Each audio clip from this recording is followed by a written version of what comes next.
Hey, Big Hurt here. I'm going to talk a little bit about people's betting ideas and just the general state of my opinion of the betting world now. I watch and listen to a lot of content, obviously, and I hear a lot of people talk about betting.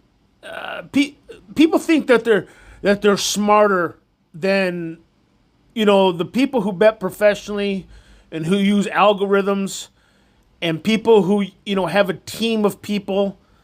I said before in previous recordings that I have a betting partner who they have a team of people who look at these games every day.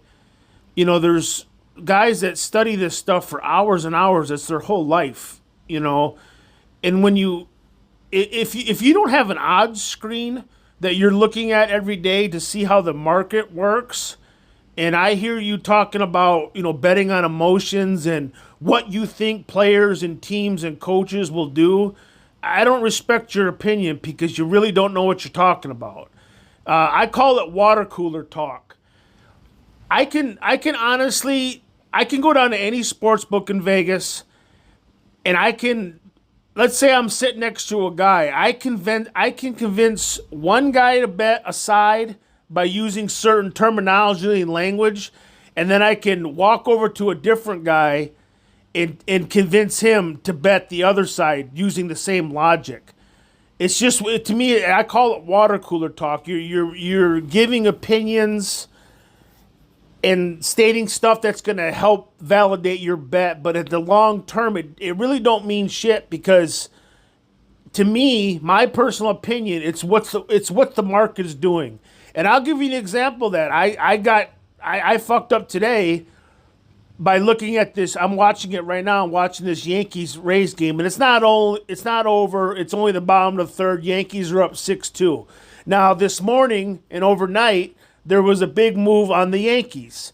The professional money was coming in on the Yankees. And the reason I know it's professional money is most professional bettors, they are going to bet when the limits pop. And what that means is when Circa or Penny or any big offshore book, when they raise their limits to the full amount, that's when you're going to see the professional betting. And that usually happens around 5 o'clock in the morning, I'd say 5 a.m. to 8 a.m. Vegas time, so Pacific Standard Time, because that's when they raise their limits.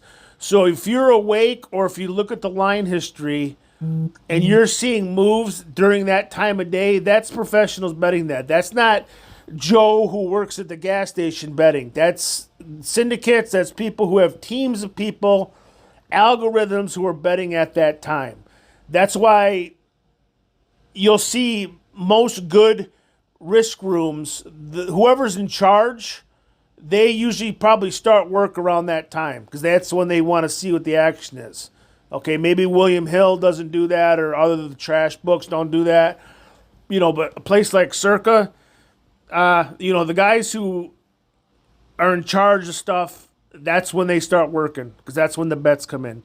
So I fucked up today because I seen the overnight money coming in on the Yankees, but my personal emotions, and I've been betting a long, long time. I've been betting for 25 years, and it still happens to me. So it can happen to anybody. It can happen to casual bettors.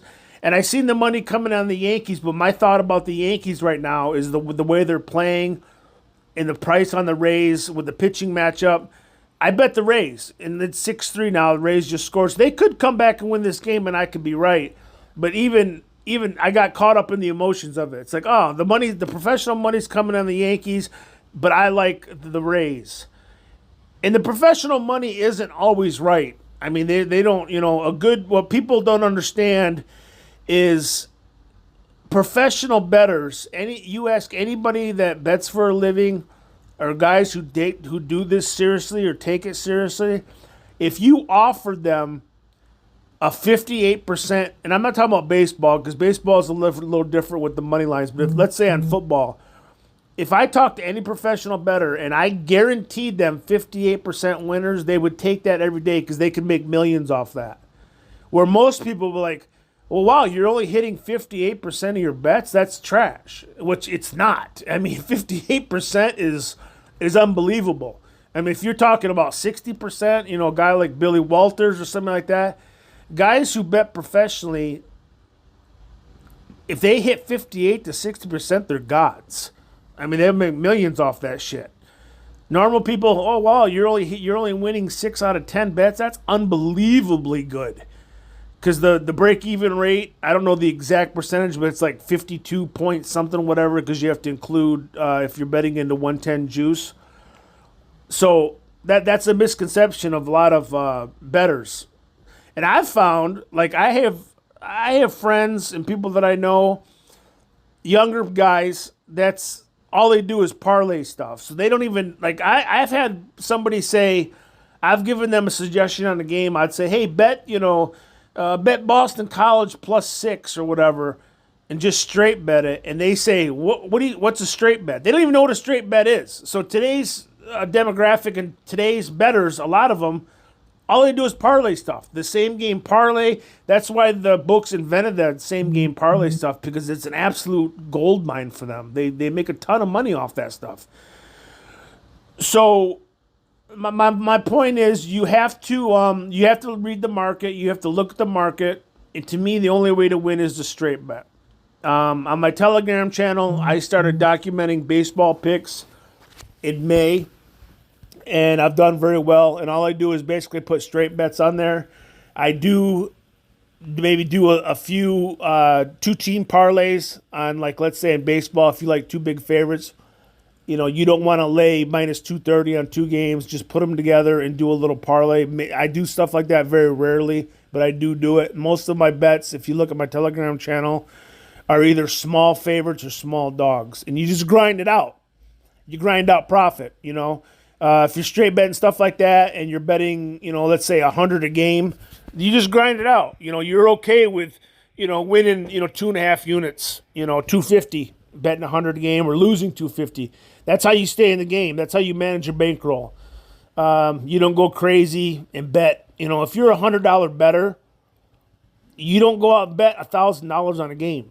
It's just, whether you like it or not, it's long term, you're going to get crushed doing that.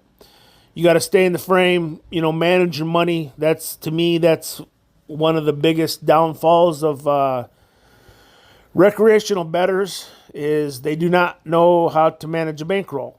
A lot of it's got to do with, they parlay everything.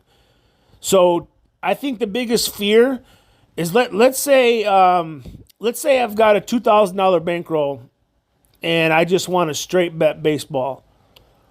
Okay, let's say you're doing 100 a game, which is a little high. I mean, we get into the Kelly criteria thing or whatever, but let's just say you have a $2,000 bankroll and you're betting $100 a game. And what that means is if you're betting an underdog +120, you're betting 100 to win 120.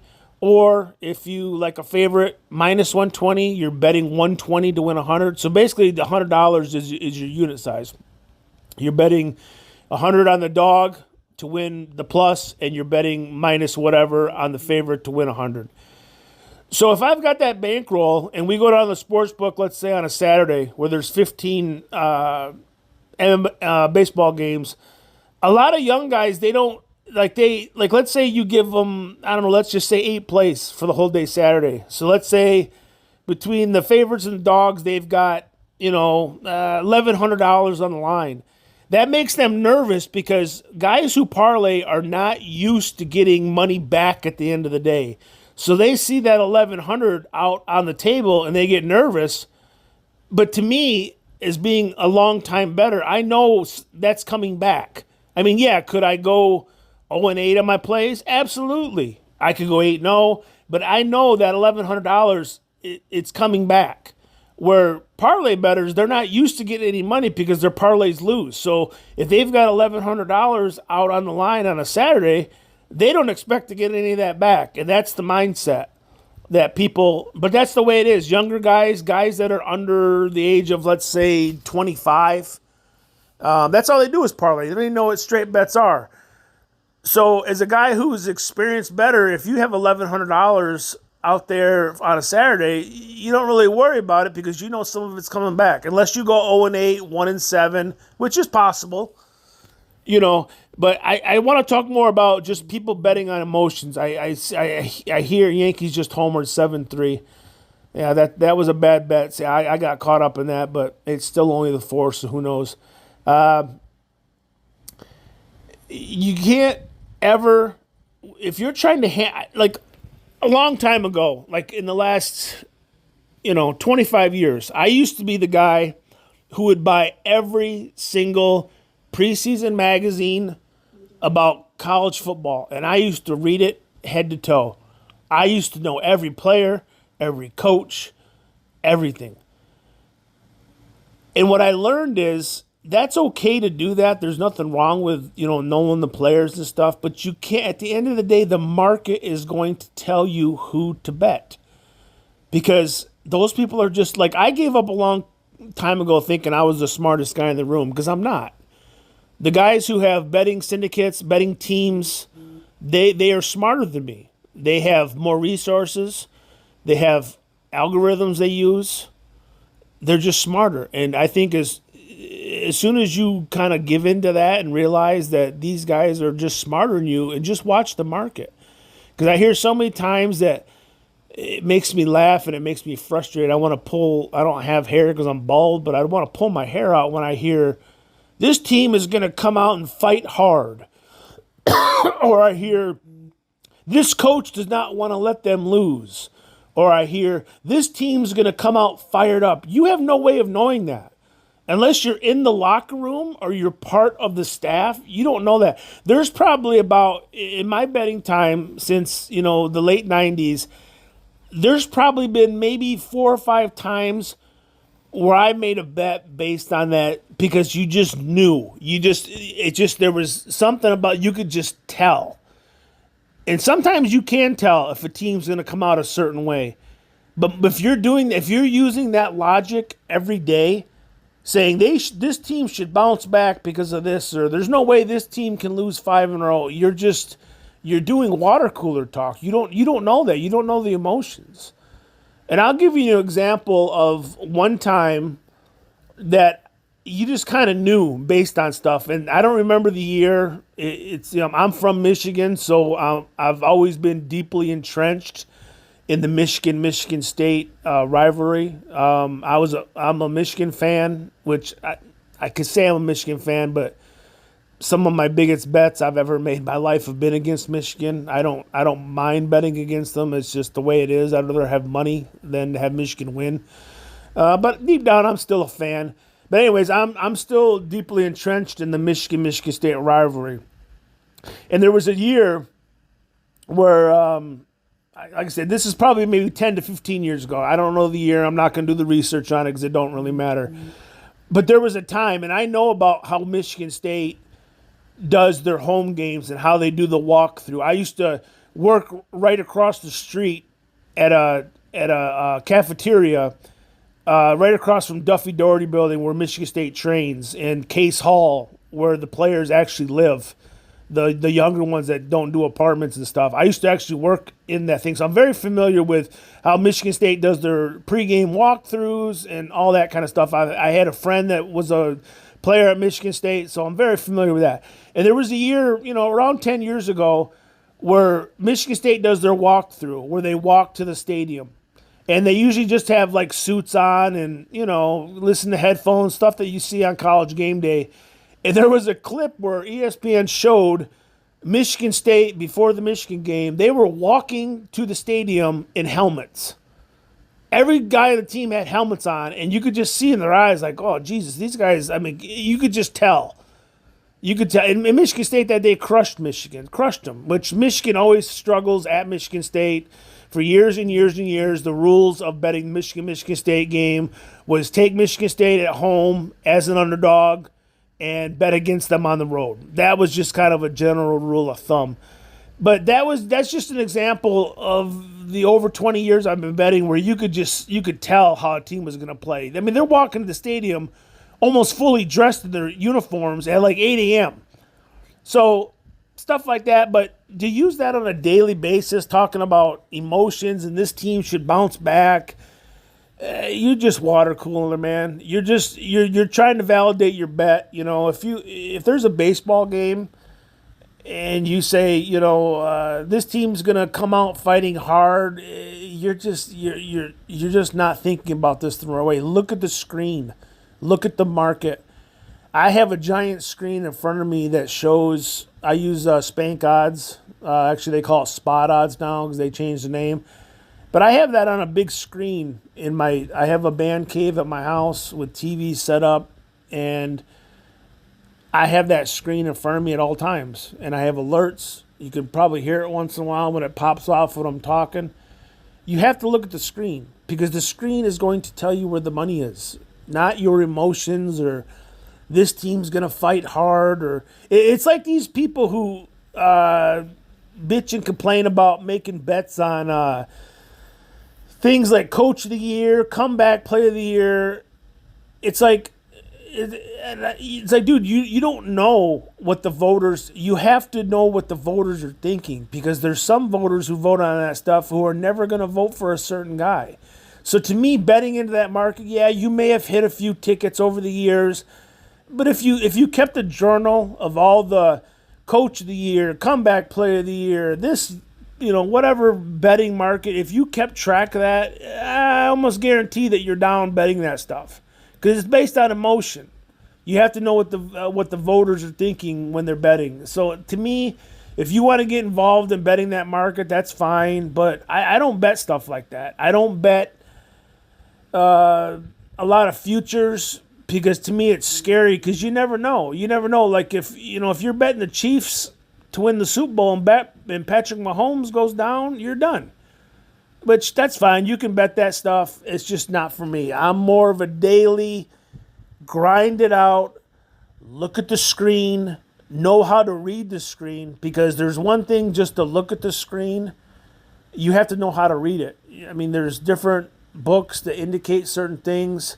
And I'm going to do a recording here probably next talking more about that. But this one I just wanted to talk more about. Don't get caught up in the emotions of what you think a team is going to do emotionally, whether it's the players or the coaches, because at the end of the day, you don't know. 98% of the time, you don't know. Just because a team played like shit last night, doesn't mean that they're going to bounce back. I'm looking at the screen right now. I'm looking at Diamondbacks Padres. Last night, the Padres killed the Diamondbacks. So a lot of guys, well, God, they lost last night. They should bounce back. Well, probably not. I'm looking at the screen now. It looks like general money is coming in on the Padres. I mean, I'm just looking at that game. I'm not saying I'm going to bet it. The screen kind of tells you should probably bet the Padres again today, but not sure because that game isn't for another, 6 hours. But that's the type of game you just have to look at the screen and see how the money goes. Don't ever bet like the Diamondbacks today because they got their ass kicked last night. That's garbage thinking. That doesn't have anything to do with anything. Baseball, a good team, top-level teams like the Dodgers. I mean, the Dodgers should have got swept by the Rockies. If you watch that series, the Rockies should have swept the Dodgers. And the Dodgers are the best team in baseball. And Rockies, I like the Rockies. I think they have good upcoming young players. But the Dodgers were huge favorites in that game. They took huge money last night. They got bet to like -3 something. Or no, I'm sorry, not -3 something, but like -260. And they lost. So even the good teams in baseball lose 70 games a year. There's 162 games. So if you go 90 and 72, that's a good team. Even if you win over 100 games, let's say you go 162, which is a very good record. The best teams in baseball are losing 62 games a year, 62 to 70 games a year. So you can't just bet the obvious better teams because they lose all the time. I mean, the Rockies should have absolutely swept the Dodgers in the series they just had. So don't bet on emotion. Don't bet on what you think's going to happen based on revenge. And that's another thing. Don't ever. I mean, if you're talking to me about games and we're talking about whatever, and you use the word revenge, I automatically discredit anything you say after that. Because there's no such thing as revenge when it comes to betting sports. And I'll give you an example. How did Michigan lose to Ohio State? What did they lose? I think it was like 13 out of 14 years or something like that, 15 out of 16. Well, where was the revenge then? Michigan didn't want revenge against their rival? There's no such thing as revenge. It's water cooler talk. It's to help you justify the bet you're making. Because Ohio State crushed Michigan for years and years and years and years.